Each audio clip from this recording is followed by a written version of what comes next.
एक बार फिर आप सबका स्वागत है। सबसे बड़ी खबर इस वक्त देश में है एलएसी पर भारत और चीन की सेनाओं के बीच डिसएंगेजमेंट। कल ये ऐलान देश के रक्षा मंत्री ने संसद में किया और इसको लेकर जबरदस्त विवाद खड़ा हुआ है। खास करके राहुल गांधी ने आज जो प्रेस कॉन्फ्रेंस में शब्द इस्तेमाल किए उसे लेकर। हमारे साथ संबित पात्रा है, भारतीय जनता पार्टी के प्रवक्ता, और सुप्रिया सुनेर जी हैं कांग्रेस पार्टी की तरफ से।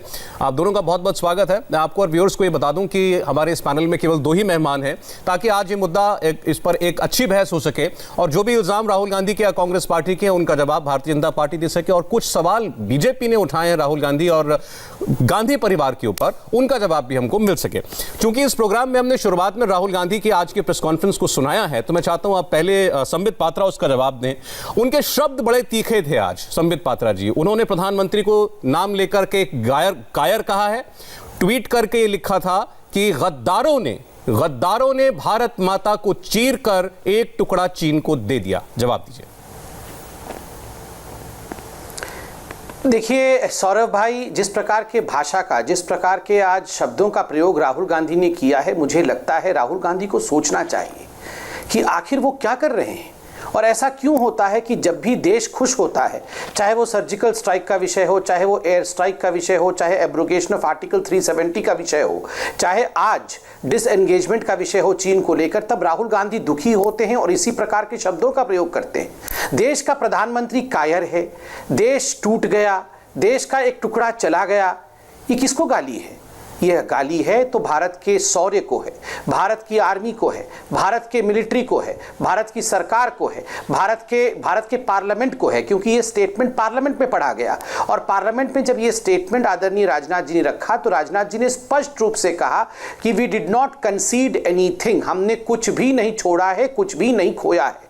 राहुल गांधी जी को किसी पे विश्वास नहीं है। प्रधानमंत्री कायर है का अर्थ क्या है? घुटने टेक दिए, मत्थे टेक दिया। इंडिया ने घुटना नहीं टेका है, भारत मां ने जाके मत्था नहीं टेका है चीन के सामने। हमारे वीर जवानों ने शहादत दी है। 40 से अधिक चीन के जो हैवान थे उनको मारने के बाद उन्होंने शहादत दी है। शहादत दे के आज ये स्थिति हुई है। और मैं बार बार कहना चाहता हूं, इसको समझिए कि आखिर चीन जैसा देश जो एक हमेशा चाहता है कि वो विस्तारवादी बना रहे, वो आज डिसएंगेज क्यों कर रहा है? वो हमारे हिंदुस्तान के आर्मी, हिंदुस्तान की सरकार और हिंदुस्तान के दृढ़ संकल्प रिजॉल्व के आगे झुक रहा है। वो पूरे विश्व ने चीन को जिस प्रकार आड़े हाथ लिया उसके सामने झुक रहा है। जिस प्रकार क्लाइमेटिक कंडीशंस को, इस विंटर को झेलते हुए इंडिया की आर्मी डटी रही, बनी रही, उसके आगे झुकने को बाध्य हो रहा है। जिस प्रकार ट्रेड डेफिसिट हुआ चीन के साथ इंडिया का ट्रेड घटा है 8%, उसके सामने चीन। आप कह रहे हैं देश के लिए अच्छी खबर है तो राहुल गांधी परेशान क्यों है? राहुल गांधी ने कुछ स्पेसिफिक सवाल भी उठाए थे सुप्रिया जी, मैं उन पर डिटेल में बाद में चर्चा करूंगा। लेकिन क्योंकि पहला एतराज राहुल गांधी की भाषा पर, उनके शब्दों के चयन पर, गद्दार कहना, कायर कहना, देश को बांट दिया, देश के टुकड़े कर दिए, ये शब्दावली जो इस्तेमाल की है, इस पर एतराज आया है सरकार और बीजेपी की तरफ से। वो कितना भी ऐतराज करें, जो हो रहा है वो बहुत विचलित करने वाला है सौरभ जी। और विचलित करने वाला इसलिए है क्योंकि कुछ ऐसी चीजें इस समय हो रही हैं जो परेशान कर देती हैं, रूह कांप जाती है। हो क्या रहा है इस देश में? इस देश में राष्ट्रीय सुरक्षा को खिलवाड़ और सुर्खियां बटोरने का एक जरिया मात्र बनाया जा रहा है, जो मुझे लगता है अत्यंत गलत है। ये पाप है और देशद्रोह है। और मैं और भी कड़े शब्द का प्रयोग कर रही हूं। मेरे 3 ही सवाल हैं। सरकार ने पिछले साल नवंबर में क्या कहा था, छठे कोर कमांडर लेवल टॉक्स के बाद, कि बहुत निर्णायक स्थिति पर बातें हैं और हम आगे की बात उसी पर रख के करेंगे। अप्रैल 2020 की पूर्ववत यथास्थिति पर लौटना सरकार का लक्ष्य था और वही हम भी चाहते थे। आज वो नहीं हो रहा है। आज एक सेलेक्टिव डिसएंगेजमेंट हो रहा है, सिर्फ पैंगोंग सो लेक से, उसमें फिंगर 3 फिंगर 8 पर हम बात करेंगे, लेकिन डेप्सांग से, हॉट स्प्रिंग से, गोगरा से, गलवान से, जहां पर हमारे 20 सैनिक शहीद हो गए, वहां से डिसएंगेजमेंट क्यों नहीं हो रहा है? कैलाश रेंज जो बहुत स्ट्रेटेजिक पॉइंट था हमारे लिए, जो हमारी सबसे बड़ी बार्गेनिंग चिप था चाइना के साथ, जिस पर चीन को सबसे ज्यादा आपत्ति थी, उस पर से हम सबसे पहले हट रहे हैं। तो हमने तो अपनी सबसे बड़ी बार्गेनिंग चिप चीन को दे दी। अब चीन क्यों चाहेगा आगे बार्गेन करना? क्या हम चीन को ट्रस्ट कर सकते हैं? और एक बात मैं जरूर बोलना चाहती हूं पूरी शिद्दत और ईमानदारी के साथ कि जब सियाचिन को डीमिलिटराइज करने की बात पाकिस्तान ने करी थी और कहा था कश्मीर डिस्कस करेंगे, हमने नहीं कह दिया था और बिल्कुल सही कहा था, सियाचिन कश्मीर का हिस्सा है, हमारा ना कहना सही था। यहां पर हमने पैंगोंग त्सो को हां कह दिया है और बाकी सारी जगह पे चीन अभी 18 किलोमीटर तक अंदर घुसा हुआ है डेप्सांग में, जो हमारे लिए ऑपरेशनली इंपॉर्टेंट है। वहीं से सियाचिन की सप्लाईज जाती हैं। और इन सब बातों की 100 बात की एक बात यह है कि प्रधानमंत्री ने जून और सितंबर 2020 में देश के सामने भ्रमित करने वाला सफेद सपाट झूठ बोला था कि कोई घुसा हुआ नहीं है। डिसएंगेजमेंट का मतलब ही है कि आप फोर्टिफिकेशंस हटा रहे हैं, घुसे हुए लोग वापस जा रहे हैं। मेरी आवाज इको आ रही है, इसको फिक्स करिए प्लीज। इको ठीक कर दीजिए। आपने जो बातें कही हैं इस पर फैक्चुअली कई सारे सवाल उठते हैं, लेकिन मैं जब चाहूंगा संबित पात्रा इसका पहले जवाब दे दें। देखिए, पहली बात है, आज मुझे बड़ा आश्चर्य हो रहा है। आज कांग्रेस पार्टी, राहुल गांधी और उनके प्रवक्ता कह रहे हैं कि कैलाश हिल्स जो है उसको आपने ऑक्यूपाई किया था, ये स्ट्रैटेजिकली बहुत महत्वपूर्ण स्थान है, उसको क्यों छोड़ा जा रहा है। आप याद करिए, यही राहुल गांधी ने सबसे पहला ट्वीट जो किया था, उसने क्या किया था कि पीएम है सरेंडर्ड, पीएम डरे हुए हैं, पीएम छुपे हुए हैं, हिंदुस्तान हार गया। अरे अगर हार गया था तो आगे बढ़ के ये कैलाश हिल किसने लिया? आज कह रहे हैं कि कैलाश हिल हिंदुस्तान नहीं लिया था। आज कह रहे हैं कि भारत की सरकार की सूझबूझ और इंडिया की आर्मी की पराक्रम के कारण हमने कैलाश हिल प्राप्त कर लिया था। तो पहले ये बताइए, झूठ कौन बोल रहा था? इंडिया सरेंडर कर चुकी थी या इंडिया आगे बढ़ी थी? आज ये मान रहे हैं कि इंडिया आगे बढ़ी थी और स्ट्रैटेजिकली इंपॉर्टेंट पॉइंट्स लिया था। जहां तक डिसएंगेजमेंट का सवाल है, याद रखिए ये डिसएंगेजमेंट है, रिट्रीट नहीं। हम भी आगे बढ़े, वो भी आगे बढ़े। कहां बढ़े? क्या एलएसी को पार करके बढ़े? बिल्कुल नहीं। एरिया ऑफ डिफरेंट परसेप्शन, अर्थात जो एलएसी होता है, एलएसी के 2 किलोमीटर इस तरफ और एलएसी के 2 किलोमीटर उस तरफ, दोनों तरफ एरिया ऑफ डिफरेंट परसेप्शन होता है। और जो हमने संधि किया था, संधि के अनुसार, एग्रीमेंट के अनुसार, एरिया ऑफ जो डिफरेंट परसेप्शन होता है, वहां भी आप फॉरवर्ड डिप्लॉयमेंट नहीं कर सकते हैं, वहां भी कोई कंस्ट्रक्शन नहीं कर सकते। मगर चीन ने उस संधि को तोड़ा।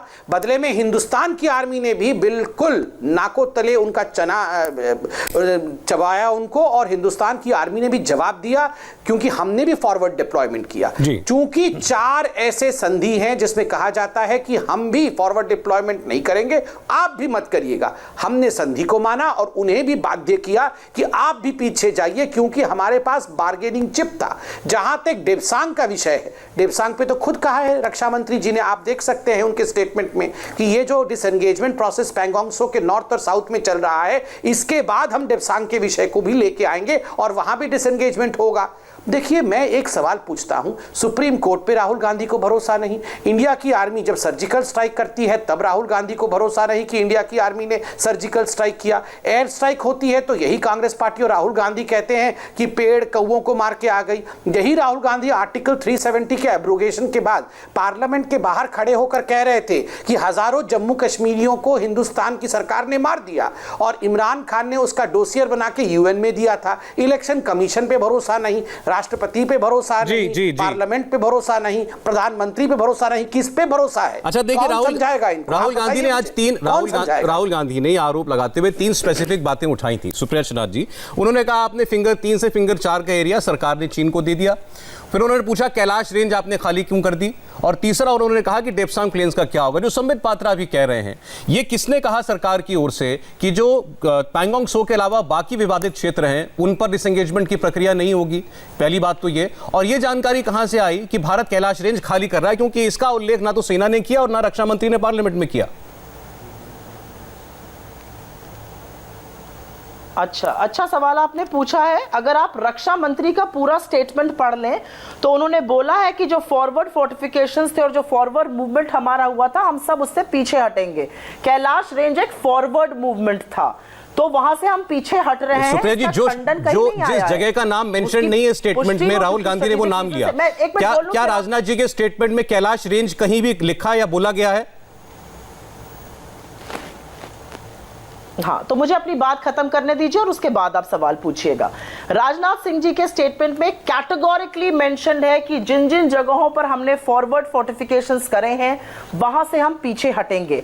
भाजपा के प्रवक्ता आवेश में एक बड़ी इंपॉर्टेंट बात बोल गए कि हमारे पास बार्गेनिंग चिप था कैलाश रेंज, और हमने बार्गेनिंग चिप अपना पहले ही राउंड में चीन को एडवांटेज दे दिया। चीन तो एक ही चीज चाहता था कि हम कैलाश रेंज उस फॉरवर्ड फोर्टिफिकेशन से हटे, और वो हम मान गए। आपसे मैं दूसरी बात कहती हूं, ये लोग कहते हैं डेप्सांग में बात होगी आगे। डेप्सांग को छोड़ने के लिए चीन कभी भी तैयार नहीं था। अगर आपको याद हो 2009-10 में भी चीन डेप्सांग के अंदर घुस आया था, हमने उसको खदेड़ के बाहर किया था। आज वो 18 किलोमीटर अंदर है हमारी टेरिटरी में। डीबीओ एयर स्ट्रिप जहां से सियाचिन की सप्लाई होती है, वहां उसके पास वो बैठा हुआ है। हमें सबसे पहले उसको वहां से खदेड़ना चाहिए था, क्योंकि ऑपरेशनली हमारे लिए वो बहुत स्ट्रेटेजिक जगह है। मैं दो चीजें और आपके दर्शकों को बताना चाहती हूं। 2015 में चीन ने एक व्हाइट पेपर प्रोड्यूस किया था अपनी बॉर्डर सिक्योरिटी पर, और उसमें उन्होंने कहा था नेपाल, तिब्बत और भूटान के अलावा अरुणाचल प्रदेश और लद्दाख को वो अपने हिस्से में अंकित करेंगे। उस पर हमारी सरकार ने एक चू नहीं करी थी, एक शब्द की आपत्ति नहीं थी, बल्कि गलबैयां हो रही थी चीन के साथ साबरमती से लेके महाबलीपुरम तक। तो ये ऐसा क्यों हुआ, इसका जवाब तो शायद मोदी जी। अच्छा, मैं जवाब ले लेता हूं। वैसे अभी आपने जितनी आपने जो बातें बताई हैं, ये चीन के बारे में एक बात का जवाब, मेरी एक बात का सुन लीजिए, उसके बाद क्या आप करिएगा। देखिए, चीन जो है ना, चीन शक्ति समझता है। चीन से हम from a position of dominance बात करते हैं। 62 की हार के बाद 67 में जब सेना ने घुसकर नाथुला और चोला में चीन को मारा था ना, तो चीन की औकात नहीं थी कि 71 की वॉर में जब हमने पाकिस्तान के 2 टुकड़े किए थे तो पाक के साथ खड़ा हो। उनकी औकात नहीं थी, इतना मनोबल टूट गया था चीन का। चीन को from a position of dominance, उनको आंख दिखाकर आपकी पोजीशन ऑफ डोमिनेंस की बात है, ये 62 के बाद से शुरू होती है, ये तो मैं समझ पा रहा हूं। मैं आपकी बात का जवाब एक बार संबित जी से ले लूं। संबित जी, देखिए, कल अगर आप राजनाथ जी के बयान को देखेंगे तो फॉरवर्ड डिप्लॉयमेंट के बारे में उन्होंने जो कहा, उसके बाद एक सेंटेंस ये भी कहा कि बहुत कुछ आगे मैं बताना नहीं चाहता। कैलाश हिल्स हिंदुस्तान अभी वहाँ से रिट्रीट मतलब डिसएंगेज कर रही है, नहीं कर रही है, ये सब आप कैसे जानते हैं? ये तो हमें भी ब्रीफ नहीं किया गया है। बहुत सारी ऐसी चीज़ें होती हैं जो सरकार ब्रीफ नहीं करती है, और बार्गेनिंग चिप हम छोड़ देंगे, ये इनको कैसे पता है? क्योंकि सरकार ने तो इन्हें भी ब्रीफ नहीं किया, सरकार ने हमें ब्रीफ नहीं किया, बल्कि राजनाथ जी ने कहा कि जिसको इसकी आवश्यकता पड़ेगी बिल्कुल हमसे बात करें, जाके राहुल गांधी राजनाथ जी से बात करें। यह कह देना कि इंडिया ने कैलाश हिल्स को खाली कर दिया, हम उससे पीछे हट रहे हैं और जमीन को चीन के हवाले सौंप रहे हैं, मत्था टेक रहे हैं, इसकी आवश्यकता क्या थी? वो किसके हाथों खेल रहे हैं? किसके कहने पर ये सब कह रहे हैं? किसके कहने पर? मेरा सवाल है, इतना सवाल कांग्रेस पार्टी ने पूछ लिया, एक सवाल मैं पूछ रहा हूं। ये जो बार बार कहा जा रहा है कि इंडिया है सरेंडर्ड, इंडिया कावर्ड देश है, कायर देश है, इंडिया हार गया, ये जो मनोबल आर्मी की गिराई जा रही है, किसके कहने पर राहुल गांधी इंडिया की आर्मी के मनोबल के ऊपर इस प्रकार प्रहार कर रहे हैं? किसके कहने पर राहुल गांधी इंडिया को एक हारा हुआ, थका हुआ और कायर देश दिखाना चाहते हैं? किसके कहने पर आज राहुल गांधी ने कहा कि थूक के चाट लेगी सरकार, मतलब हिंदुस्तान की सरकार थूक के चाट लेगी? ऐसे शब्दों का प्रयोग किसके कहने पर राहुल गांधी ने किया? देखिए, 2008 में जो एमओयू साइन हुआ था, मोटा माल माँ बेटे ने कमाया था चीन से, आज उसी मोटे माल के कारण दोनों माँ बेटे चीन के साथ खड़े हैं और हिंदुस्तान की सरकार, हिंदुस्तान की पार्लियामेंट और हिंदुस्तान की आर्मी के मनोबल को गिराने की पूरी तरह से कोशिश कर रहे हैं, और इसमें कोई इफ बट नहीं है। आप देखिए, आर्मी ने कह दिया कि नहीं, और याद रखिए, कोई फिंगर 3 फिंगर 4 नहीं, फिंगर 8 तक हिंदुस्तान का है, फिंगर 8 तक हमारा है। इसलिए यह कहना कि फिंगर 3 तक ही हमारा है या फिंगर 4 तक है, ये नहीं है। और सरकार, एमओडी ने आज कहा है, मिनिस्ट्री ऑफ डिफेंस ने, कि ये पेट्रोलिंग कोई परमानेंट बंद नहीं हुई है, ये जब तक डिसएंगेजमेंट चल रहा है, दोनों पक्षों की तरफ से एक मोरेटोरियम है, दोनों पक्ष पेट्रोलिंग नहीं करेंगे, आगे जाके ये रिज्यूम होगा। और आप बताइए, इतना बड़ा विस्तारवादी देश आज क्यों पीछे हट रहा है? बिकॉज हम डोमिनेंस में थे, हैं, और हम डिक्टेट कर रहे हैं। अच्छा, ठीक है, इतनी बात क्या राहुल गांधी समझ नहीं पा रहे हैं? सुप्रिया जी, देखिए, ये सारी बातें स्पेसिफिक्स में जाए बगैर एक बुनियादी सवाल है, उसका जवाब आप दे दीजिएगा। देश की सरकार ने पार्लियामेंट के अंदर यह ऐलान किया, चीन तो परसों ऐलान कर चुका था, भारत सरकार चाहती तो परसों भी यह जवाब दे सकती थी, लेकिन क्योंकि पार्लियामेंट सेशन में थी, इसलिए पार्लियामेंट में रक्षा मंत्री ने यह बात कल कही ताकि आप सबको कॉन्फिडेंस में लिया जा सके। डिसएंगेजमेंट शब्द इस्तेमाल हुआ केवल एक इलाके के लिए और कहा गया बाकी जगहों पर हम अभी बात करेंगे, और यह डिसएंगेजमेंट प्रक्रिया पूरी होते ही 48 घंटे के अंदर दोनों तरफ के कमांडर्स बैठकर बात करेंगे। तो सवाल यही है कि यह इतना जल्द नी जर्क रिएक्शन क्यों राहुल गांधी का? आप बात को आगे बढ़ने दें, आप सरकार से सवाल पूछिए, आप जाइए सरकार आपको कॉन्फिडेंस में लेके बताए, और तब आप आके मीडिया के सामने बात करिए।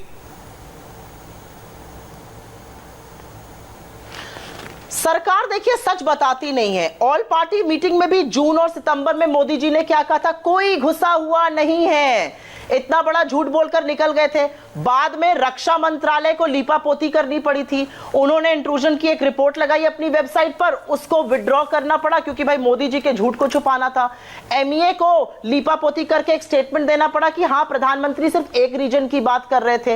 ऐसा है ना सौरभ जी कि जब 26/11 हुआ था तो मोदी जी लपक के पहुंच गए थे वहां पर प्रेस कॉन्फ्रेंस करने के लिए। जब डेप्सांग की वॉर हुई थी तो लीडर ऑफ ऑपोजिशन राज्यसभा और लोकसभा का तब तत्कालीन राष्ट्रपति के जाके पूछता था कि कौन से शस्त्र यूज हो रहे हैं, ये हमें बताया जाए।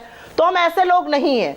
मोदी जी देखिए सच पूरा बोलते नहीं है, ये दिक्कत की बात है, और देश के सामने भी बड़ी भ्रमित करने वाली बातें कह जाते हैं, जैसे इनकी भक्तमंडली और चेले चपाटे करते हैं। अभी प्रवक्ता जी ने कहा कि कायर और जो देश के सामने कहा जा रहा है, ये देश को तो कोई कह ही नहीं सकता। ये देश इतना गौरवशाली है, इस देश का ये दुर्भाग्य हो गया है कि 130 करोड़ के प्रधानमंत्री चीन का नाम लेने से कतराते हैं। ये बातें प्रधानमंत्री जी के लिए कही जा रही हैं। देश और प्रधानमंत्री एक नहीं है। हमारा देश गौरवशाली था, रहेगा। आप चले जाइएगा उसके बाद और उससे ज्यादा गौरवशाली रहेगा। मेरी ये बात है कि जो 18 मीटिंग मोदी जी की हुई चीन के साथ, इतनी आत्मीयता थी। उन्होंने खुद कहा है ना कि हमारी और शी जिनपिंग की केमिस्ट्री को तो कोई समझ ही नहीं सकता। इतनी केमिस्ट्री के बाद, इतनी गलबैया के बाद, इतना झूला झूलने के बाद, महाबलीपुरम में खाना खिलाने के बाद, चीन ने पहले डोकलाम में और अब यहां पर आपकी पीठ में छुरा घोपा है। ये तो छोटे से बच्चे वाली बात हो गई कि अभी ये कर लो, बाद में देखेंगे। नहीं, ये ठीक है कि चीन ने पीठ में छुरा घोपा, इससे तो कोई एतराज नहीं कर रहा आपकी बात से सुप्रिया जी। उसके बाद भारत का रिस्पॉन्स क्या रहा? आपने दो उदाहरण दिए, डोकलाम का और लद्दाख का। भारत का रिस्पॉन्स क्या रहा? भारतीय सेना का रिस्पॉन्स क्या रहा दोनों बार? बिल्कुल सही आपने सवाल पूछा। अब आपने वाजिब सवाल पूछा है डोकलाम में, और ये तो 5 मार्च 2018 को निर्मला सीतारमण जी जब डिफेंस मिनिस्टर थी, उन्होंने हाउस में ये बोला है, सदन में ये एक्सेप्ट किया है कि डोकलाम में दोनों सेनाएं, जो फ्लैश पॉइंट से था वो तो अलग हो गई थी, लेकिन पूरे डोकलाम प्लेटो पर फोर्टिफिकेशन आज भी चीन ने किया हुआ है। पूरे प्लेटो पे अपने फोर्टिफिकेशन बनाए हुए हैं। 5 मार्च 2018 को उनका सदन में स्वीकार करते हुए स्टेटमेंट है। कहीं वही डोकलाम अब लद्दाख में रिपीट ना हो। चलिए ठीक है, अभी पॉइंटेड सवाल है तो उसका जवाब दे दें। कहीं जो डोकलाम में हुआ बाद में आप चीन को रोकने के लिए डोकलाम में गए, चीन को वहां रोका, आरोप है कि चीन दोबारा वहां पहुंच गया, कहीं ऐसे ही लद्दाख में ना हो जाए, यह सवाल है। देखिए, इन्होंने कहा भक्त मंडली, तो मैं चमचों की मंडली के बारे में भी बता दूं। आप याद करिए, जब हमारे 20 जवान शहीद हो गए थे और कई हमारे जवान घायल हो गए थे गलवान में, तो घायलों को एक अस्पताल में रखा गया था। उस समय कोरोना का समय था। तो राहुल गांधी और चमचों की मंडली ने ट्वीट किया, ये तो हॉस्पिटल ही नहीं है, ये तो सारे नकली लोगों को लाके यहाँ पे मोदी जी झूठा हॉस्पिटल दिखा रहे हैं। आपको याद है ना? उसके बाद आर्मी को सामने आना पड़ा था और कहना पड़ा था, नहीं भैया, ये कोविड का समय है, इसलिए हम एक कॉन्फ्रेंस हॉल में अलग तरीके से इन लोगों की ट्रीटमेंट कर रहे हैं। ये आर्मी के ही जवान हैं, ये कोई एक्टर्स नहीं हैं। तो जो लोग आर्मी के शहादत की बॉडीज पे, जो लोग इंज्योर हुए हैं, इंज्योर्ड आर्मी के जवानों पर ही विश्वास नहीं करते, उस पे सवाल पूछते। सोचिए जरा। दूसरी बात इन्होंने कहा डोकलाम पे। याद करिए, जब डोकलाम हो रहा था, जब स्टैंड ऑफ चल रहा था, उसमें तो हिंदुस्तान की जीत हुई, मगर आधी रात को पूरा का पूरा गांधी खानदान, पूरा गांधी खानदान, माँ, बेटे, वो दामाद, बहू, सारे के सारे गांधी खानदान टेंट के नीचे, चीनी टेंट के नीचे गुपचुप षड्यंत्र करते हुए पकड़े गए थे। पहले तो कांग्रेस पार्टी ने डिनाई किया कि नहीं, हमने तो कोई मुलाकात नहीं की है। बाद में जब फोटो सामने आ गया तो बिल्कुल थूक घटकते हुए मानना पड़ा कि हाँ हमने मुलाकात की थी। ये तो इनकी हालत है, ये गुपचुप मीटिंग क्यों हो रही थी? मैं एक सवाल पूछता हूँ, आपको अगर लगता है कि राजनाथ जी ने झूठ बोला कि जमीन हमने दे दी है, उन्होंने झूठ बोला कि जमीन नहीं दी है, तो आप प्रिविलेज मोशन क्यों नहीं लाए? पार्लियामेंट में अगर मंत्री झूठ बोलता है तो प्रिविलेज मोशन का हकदार होता है, आप प्रिविलेज मोशन लाते। राहुल गांधी कल खड़े होकर बजट के बारे में बोलने के बजाय वो और विषयों पे बोल रहे थे, वो वहीं खड़े होकर बोलते जमीन दी है। राजनाथ जी, आप झूठ बोल रहे थे, मैं प्रिविलेज मोशन लाता हूं। आप प्रिविलेज मोशन इसलिए नहीं ला रहे हैं क्योंकि आप जानते हैं ना तो आपके पास तथ्य है और आप केवल और केवल मिसलीड करने की कोशिश कर रहे हैं। मैं आज चैलेंज करता हूं, आप कल, आज तो सत्र खत्म हो गया, 8 मार्च को फिर से सत्र शुरू होगा, आप 8 मार्च को लाइए, प्रिविलेज मोशन लाइए, आप यहां स्वीकार करिए कि राजनाथ जी ने और हमारी सरकार ने झूठ बोला है, इसके कारण हम प्रिविलेज मोशन लाएंगे। इतना हिम्मत है तो बोलिए। देखिए, ये राहुल गांधी तो कहते थे 1200 किलोमीटर अंदर चीन घुस गई है, उसके हिसाब से तो ये जनपद तक चीन आ गई है। आप बताइए। चलिए, सुप्रिया जी ये कह रहे हैं कि संसदीय प्रणाली में व्यवस्थाएं हैं जहां ये सवाल उठाए जा सकते हैं और बड़े सेंसिटिव मुद्दे हैं, देश की सुरक्षा से जुड़े मुद्दे हैं, और आपकी पार्टी प्रमुख विपक्षी पार्टी है, राहुल गांधी उसके बड़े नेता हैं, इसीलिए जब वो कुछ कहते हैं तो उस पर असर होता है।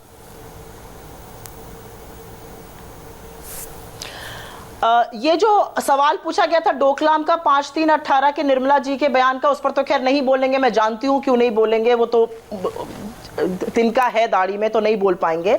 जहां पर हमारे 20 जवानों की शहादत हुई थी ना गलवान वैली में, पेट्रोलिंग पॉइंट 10 से लेकर पेट्रोलिंग पॉइंट 17 तक हमने गश्त लगाने के अपने जो राइट था उसको भी गिव अप कर दिया है। आपसे मैं एक छोटी सी बात पूछती हूं सौरभ जी, हमारा जो गश्त लगाने का इलाका था वो पेट्रोलिंग पॉइंट 8 तक था, फिंगर 8 तक था। हमने कहा कि हम अब बफर जोन फिंगर 8 से लेकर फिंगर 3 तक बनाएंगे, हम फिंगर 4 से भी एक फिंगर पीछे हो गए। मतलब वस्तुतः स्थिति इस समय यह है कि हमने बफर जोन अपने ही इलाके में बना लिया है। एक तरह से एलएसी को हमने 8 किलोमीटर अंदर खींच लिया है।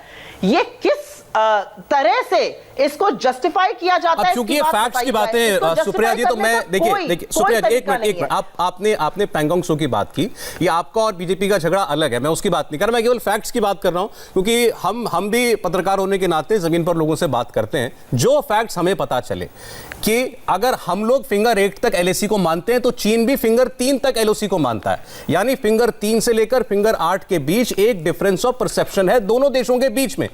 कुछ हम क्लेम करते हैं, कुछ वो क्लेम करते हैं, इसलिए समझौता यह हुआ कि जहां जहां आपके परमानेंट बेस हैं जो दोनों देशों को स्वीकार्य हैं, उनका सिरिजाप में है जो फिंगर 8 के उधर है, हमारा फिंगर 3 पर है धन सिंह थापा पोस्ट, ये स्वीकार्य पोस्ट है, बेस है, वहां पर अपनी सेनाएं रहेंगी और बीच में ना तो वो न जाएंगे ना हम जाएंगे। इसमें हमारी हार कैसी हुई? हमारी हार क्यों नहीं हुई सौरभ जी? हमारा जो परसेप्शन अपनी एलएसी का है उस परसेप्शन को हमने अंदर कर लिया। हम तो कह रहे भैया एलएसी 3 तक है, बफर जोन हमारी टेरिटरी में किसने कहा एलएसी 3 तक है? एलएसी 3 किसी ने स्वीकार नहीं की है। एलएसी को फिंगर, सुप्रिया जी प्लीज, आप सेंसिबल प्रवक्ता हैं, आपने फिंगर 3 पर एलएसी है ये किसने कहा? फिंगर 3 पर एलएसी है ये किसने स्वीकार किया?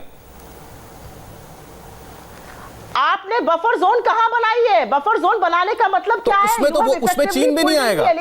अगर हम फिंगर 8 तक नहीं जाएंगे तो चीन भी फिंगर 3-4 तक नहीं आएगा। क्या वो चीन को वहां पर घूमने की आजादी नहीं दी गई है।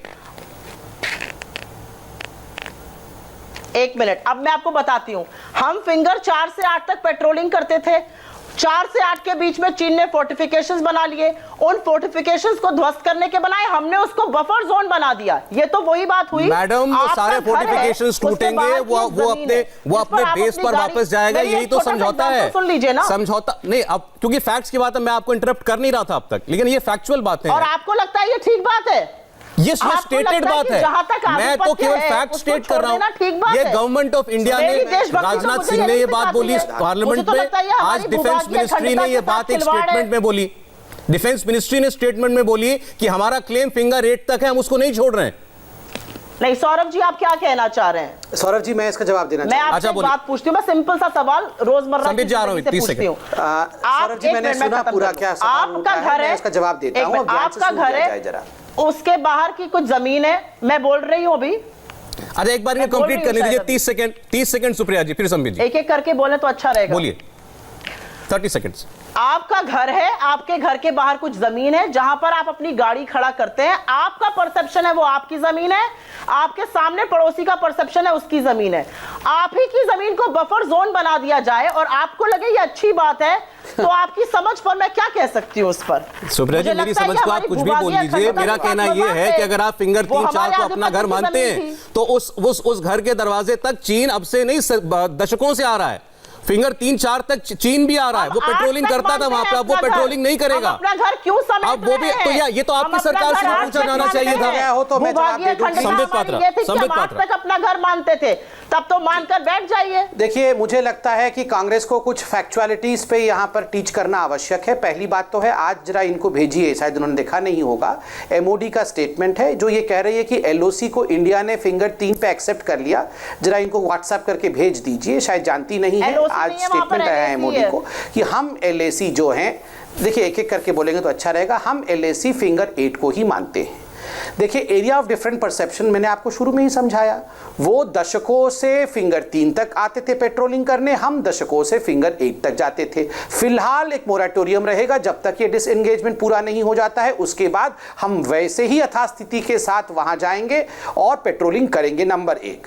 नंबर 2, देखिए, परमानेंट बेसिस पे लौटने की बात हुई है, केवल सब्जेक्टिव आधार पर नहीं। अगर हम कहते कि चलो आप मार्च से पहले जहां थे वहां चले जाओ, तो चीन बोलता हम तो यहीं थे, हम यहीं रहेंगे, और इंडिया भी बोलती हम यहां थे, हम यहीं रहेंगे। इसलिए फिंगर 3 पे हमारा धन सिंह थापा जो परमानेंट बेस है हम वहां जाएंगे, और चीन का जो permanent base east of finger 8 है सिरिजाप, वो सिरिजाप पे जाएगी। और जितने भी कंस्ट्रक्शन चाहे हमने किए चाहे उन्होंने किए, ये सारे कंस्ट्रक्शन को खत्म कर दिया जाएगा, समाप्त कर दिया जाएगा। अब कैसे होगा ये सब? ये फेज्ड मैनर में, कोऑर्डिनेटेड वे में, वेरीफाइएबल मैनर पे होगा। मतलब एक एक स्टेप फेज के साथ होगा, दूसरा कोऑर्डिनेटेड, हर स्टेप के बाद कोऑर्डिनेशन होगा, और हर स्टेप के बाद फिजिकल वेरिफिकेशन कि हमारी टैंक गई, उनकी इतनी टैंक गई, हमारी आर्टिलरी आई, उनकी इतनी आर्टिलरी गई, हमारा वहां पर जो बनाया हुआ था स्ट्रक्चर वो टूटा, उनका स्ट्रक्चर टूटा, दोनों वेरीफाई होंगे, तभी जाके नेक्स्ट स्टेप और नेक्स्ट फेज पे जाएंगे। देखिए, मुझे समझ में नहीं आ रहा है ये जबरन हिंदुस्तान को हारा हुआ क्यों दिखाना चाहते हैं। मैं बार बार कह रहा हूं, इसके पीछे बहुत बड़ी कहानी है जो देश को समझना होगा। ये पूरे वर्ल्ड में इंडिया आज स्ट्रांग बन के उभर रही है। एक परसेप्शन देखिए, परसों भी बाइडेन ने अमेरिका में कहा कि नहीं, वी स्टैंड विद इंडिया, और उन्होंने रिब्यूक किया चाइना को। मगर इंडिया के अंदर से ही कुछ लोग ये दिखाने की कोशिश कर रहे हैं कि इंडिया वीक है, it could not be done by India, Indian prime minister is coward. जब इंडिया के प्राइम मिनिस्टर को कावर्ड कहा जाता है, इंडिया के प्राइम मिनिस्टर ने सरेंडर कर दिया, तो क्या मोदी जी ने अपने घर से 3 सिलेंडर पकड़ के सरेंडर कर दिया? क्या किया मोदी जी ने? क्या आपने बल्ब सरेंडर कर दिया? अरे सरेंडर कर दिया का मतलब होता है इंडिया ने जमीन सरेंडर कर दी। सरेंडर कर दिया डरा हुआ कावर्ड का मतलब होता है इंडिया लड़ नहीं पाया, मतलब इंडिया की आर्मी और इंडिया की मिलिट्री में दम नहीं थी, मतलब आपने जमीन दे दिया। मोदी जी ने मत्था टेक दिया, सर झुका दिया, अर्थ क्या होता है? मोदी जी जाके वहां मत्था नहीं टेकते, वहां आर्मी रहती है, मिलिट्री रहती है, एयरफोर्स रहती है। आपने कहा कि उनसे ना हो पाएगा, उन्होंने पीएलए के सामने हमारी इंडिया की आर्मी ने मत्था टेक दिया। क्यों? कितना पैसा मिला है, मैं आज पूछ रहा हूं, मां बेटे को कितना पैसा मिला है? ये सब फैलाने के लिए जस्ट आंसर दिस, कितने पैसे में बिके हैं मां बेटे? इसका उत्तर आज यहाँ कांग्रेस की प्रवक्ता से, कितने पैसे में बिके हैं मां बेटे? इसका उत्तर संबित जी, आई एम अनॉयड, मैं बहुत गुस्सा हूं। जिस प्रकार से हिंदुस्तान को कावर्ड कहा गया, हिंदुस्तान को डरा हुआ झुका हुआ कह दिया गया, आप क्या सोचते हैं हम लोग सवाल नहीं पूछेंगे? हम केवल डिबेट करने नहीं आए, जवाब हम यहाँ पर देश की संप्रभुता अखंडता के लिए बैठे हैं। सुप्रिया जी, आप यहां पर क्यों बैठे हैं वो मुझसे बेहतर आप जानते हैं। मैं 2 सवाल पूछना चाहती हूं भाजपा से, उनके प्रवक्ता से और मोदी जी के ऑफिस से। अगर इसका जवाब मिल जाए तो 100 बात की एक बात है। अप्रैल 2020 स्टेटस को एंटे, इसी पर सारा डायलॉग चल रहा था। नवंबर में सरकार ने कहा था पूर्ण डिसएंगेजमेंट व्यापक रूप से होगा, स्टेटस को एंटे रिस्टोर क्यों नहीं हो रहा है? पहला सवाल। और दूसरा सवाल, राजनाथ सिंह जी कहते थे अच्छी खासी संख्या में लोग घुस आए हैं, प्रधानमंत्री मोदी जी कहते थे कोई घुसा हुआ नहीं है। किसकी बात पर यकीन किया जाए? जो बाइडेन की बात हो गई तो यह भी याद दिला दूं कि उन्होंने आपको डेमोक्रेटिक वैल्यूज और फ्री स्पीच के लिए जबरदस्त लताड़ा था, तो सर हमारा शर्म से झुका। ये इस पर कम ही बोलिए तो अच्छा रहेगा। आप झूठ बोलते हैं कोविड का, कनाडा आपसे फार्मर प्रोटेस्ट की बात करता रहा। और लास्ट बात मैं सिर्फ इतनी सी पूछना चाहती हूं, 1 मिनट, लास्ट बात मैं सिर्फ इतनी सी पूछना चाहती हूं कि ये सारी बातों का लब्बो लबाब जो है वो ये है कि स्ट्रेटेजिक डिसीजंस जो हैं, चाहे डेप्सांग हो या कैलाश रेंज हो, डेप्सांग से हम चाइना को खदेड़ क्यों नहीं रहे और कैलाश रेंज को छोड़ क्यों रहे हैं, ये हम नहीं पूछ रहे हैं, ये तमामों वेटरन्स पूछ रहे हैं, तमामों एक्सपर्ट्स पूछ रहे हैं कि इंडिया ने अपनी बेस्ट बार्गेनिंग चिप क्यों दे दी। ये हम अकेले नहीं पूछ रहे हैं, ये वेटरन्स भी पूछ रहे हैं। Men and Saurabh women in ji, uniform who मैं have उत्तर दे दूं? served the Indian army with इस पर हम लोग great ऑलरेडी valor, शायद बात कर चुके हैं and सुप्रिया जी, लेकिन supreme फिर भी ठीक है संबित। देखिए, मैं मैं तो सवाल पूछे थे ना, उसके जवाब दिलवा दीजिए। स्टेटस को एंटे और दोनों में से किसकी बात पर सौरभ जी, मैं लड़ना नहीं ओके, चाहता ठीक है, हूं। ठीक है, मैंने बीच में नहीं बोला, आप मुझे सुन लिया आपने उनके सवाल सुन लिए, संबित जी जरा पॉइंटेड जवाब सुन दीजिए लिया सवाल जाएगा तो अच्छा रहेगा। जी हाँ। देखिए सौरभ जी, इसके उत्तर मैंने दिए हैं, कोई आज नहीं, 3 दिन से। मैं तो छोटा सा प्रवक्ता हूं, यहाँ तो रक्षा मंत्री ने भी बोल दिया है, प्रधानमंत्री ने भी बोल दिया, इन्होंने कहा, राजनाथ जी ने कहा था, बहुत सारे लोग घुसाए। राजनाथ जी ने जस्ट अगले दिन कहा कि इस प्रकार से उनके बात को आउट ऑफ कॉन्टेक्स्ट तोड़ा गया था, वो उस विषय में कह ही नहीं रहे थे। उसके बाद भी यहाँ पूछा जा रहा है। आपको क्या लगता है, मैं यहाँ ड्राइंग बना के पीपीटी प्रेजेंटेशन भी दे दूंगा तो ये सेटिस्फाई होकर बोलेंगे हाँ हाँ वाह वाह वाह, मोदी जी ने बिल्कुल सही किया है, इंडिया की आर्मी बड़ी अच्छी है, इंडिया बड़ा शौर्यवान देश है, अब मैं जाती हूँ, थैंक यू, बाय बाय, चले जाएंगी क्या? बिल्कुल नहीं। पत्थर पे सर नहीं मारना चाहिए और मूर्खों के साथ आर्ग्यूमेंट नहीं करना चाहिए। यह देश बहुत बुद्धिमान है, यह देश जानता है कि कौन शौर्यवान है। हिंदुस्तान की आर्मी ने बहुत अपने जान की बाजी लगाते हुए हिंदुस्तान की संप्रभुता को बचाया है, हिंदुस्तान की संप्रभुता को। अरे राहुल गांधी मूर्ख है या बुद्धिमान है, ये पूरा विश्व जानता है, जो बाइडेन भी जानते हैं। छोड़िए ना, जो बाइडेन से पूछ, इमरान खान से पूछ लीजिए, राहुल गांधी के गुरु इमरान खान से पूछ लीजिए। अरे छोड़िए ना, राहुल गांधी बुद्धिमान है या मूर्ख है, ये तो इमरान खान भी जानता है। राहुल गांधी के गुरु जो है उनसे शी जिनपिंग से पूछ, छोड़िए छोड़िए आप छोड़िए ना, अब शी जिनपिंग से पूछ लीजिएगा राहुल गांधी क्या है। अब राहुल गांधी प्रश्न पूछते रहे और हम सब उत्तर देते रहे तो पत्थर पे मार मार के सर खून बह जाएगा। राहुल गांधी कन्विंस नहीं होने वाले हैं। इसलिए सौरभ भाई, कुछ विषयों पे जवाब नहीं देना होता है, कुछ विषयों पे लताड़ना होता है, लताड़ना होता है, जवाब नहीं देना होता है। जब ऐसा प्रश्न पूछा जाए, इंडिया क्यों हार गई, इंडिया क्यों सरेंडर कर दी, एक बात आपने भी, कावड़ है क्या, तो उत्तर नहीं देना होता है, लताड़ना होता है। अच्छा एक सेकंड सुप्रिया जी एक सेकंड सुप्रिया जी, क्योंकि एक बात, गौरवशाली देश के प्रधानमंत्री एक सवाल संबित, राहुल गांधी मूर्ख है, मूर्ख प्रोग्राम में बोली, और जेपी नड्डा जो उनकी पार्टी के प्रेसिडेंट हैं, उन्होंने थोड़ी देर पहले एक ट्वीट, उन्होंने 3-4 ट्वीट किए थे राहुल गांधी के ऊपर। उसमें से एक बात जो इन्होंने कही कॉमन, उन्होंने कहा कि ये जेपी नड्डा ने कहा कि जो डिसएंगेजमेंट की स्ट्रेटेजी है इसको आर्म्ड फोर्सेस लीड कर रही थी। आपको मेरी आवाज आ रही है ना? हाँ, आप फिर से बोलिए, वो बीच में बोल रहे थे। जेपी नड्डा ने ट्वीट किया थोड़ी देर पहले कि डिसएंगेजमेंट की स्ट्रैटेजी को देश की फौज, देश की आर्म्ड फोर्सेस लीड कर रही थी। तो क्या यह हमारी बहादुर फौज का अपमान नहीं है? जेपी नड्डा जी से मुझे ज्यादा उम्मीद भी नहीं थी। सरकार और सेना में उतना ही फर्क है जितना दिन और रात में। सेना के शौर्य, पराक्रम और उनकी बहादुरी को हमारा हमेशा से सलाम था। ये वही सेना है जिसने 67 में चीन को घुसकर मारा था, नाथुला और चोला में, जिसके बाद चीन की हिम्मत नहीं हुई थी पाकिस्तान के साथ जिब्राल्टर के बाद जब खड़े हुए थे 71 में खड़े रहने की। ये वो सेना है, ये वो सेना है जो जंगें जीतती है, ये वो सेना है जिसके बल पर इंदिरा जी की दृढ़ शक्ति से पाकिस्तान के 2 टुकड़े करके बांग्लादेश बना दिया। तो वो सेना लद्दाख का टुकड़ा कैसे दे देगी चीन को? तो उस सेना के बारे में तो वो सेना कैसे दे देगी? वो सेना एक टुकड़ा कैसे दे देगी? नेगोशिएशंस होते हैं, ये एमईए लेवल पर भी होते हैं, ये नेशनल सिक्योरिटी एडवाइजरी लेवल पर भी होते हैं ये नेगोशिएशंस। एमईए भी इन्वॉल्व रहता है इसमें। तो आप प्लीज ये याद रखिए कि political leadership has to stand with the Indian army. चलिए, अच्छा समय खत्म हो गया इसलिए ठीक है सुप्रिया जी, लेकिन इस पर मैं चाहता हूं दोनों की बात आ जाए। 15 से 20 सेकंड संबित पात्रा, फाइनल, आपकी फाइनल बात। मुझे अब जाना है, मुझे थोड़ी सी देर हो रही है। देखिए 26/11 के बाद याद करिए, यही इंडिया की सेना चाहती थी कि वो जाके पाकिस्तान के बेसिस पे हमला करे, मगर सरकार ने उस समय, कांग्रेस की सरकार ने इजाजत नहीं दी थी। AK एंटनी ने 2013 में खड़े होकर पार्लियामेंट में कहा था कि हम तो बॉर्डर डेवलपमेंट चाहते ही नहीं है, उसमें तो चीन बहुत आगे है और हमने कोई बॉर्डर इंफ्रास्ट्रक्चर डेवलपमेंट नहीं किया, यही हमारी पॉलिसी है। वो आज यहाँ पर इतरा के सवाल पूछ रहे हैं। कोई अधिकार नहीं है इस कांग्रेस पार्टी को और इस राहुल गांधी को सवाल पूछने का। ठीक है, हिम्मत इतनी, हमारे देश के प्रधानमंत्री को कायर कहता है, मूर्ख कहीं का। बहरहाल ये बहस अभी लंबी चलेगी क्योंकि इसको जितनी जोर शोर से राहुल गांधी उठा रहे हैं और जिन शब्दों का इस्तेमाल वो कर रहे हैं उसका जवाब आना लाजमी था।